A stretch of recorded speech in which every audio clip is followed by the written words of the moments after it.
మోషేని గురించి మనం ధ్యానిస్తే లక్షల మందిని మోషే నడిపించాడు ప్రియులారా. అంటే వారందరూ ఆయన చేతిలో ఉన్నారు. ఆయన ఏ మాట చెప్తే అదే మాట.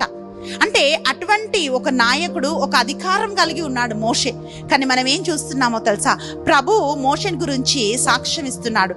నా ఇల్లంతటిలో మోషే నమ్మకమైన వాడు, నా ఇల్లంతటిలో మోషే సాత్వికుడు అంటున్నాడు. అంటే ఒకవైపు అధికారం ఉంది, కానీ ఇంకెవ్వరికి బైబిల్లో లేదండి. ఇంకెవ్వరి గురించి కూడా దేవుడు ఈ మాట పలకలేదు ప్రియులారా. కానీ మోషేని గురించి ప్రభు ఏమంటున్నాడంటే, నా ఇల్లంతటిలో, భూమి మీద ఉన్న వారందరిలో బహు సాత్వికుడు, వినయాత్ముడు మోషే అని ప్రభు సాక్ష్యమిస్తున్నాడు.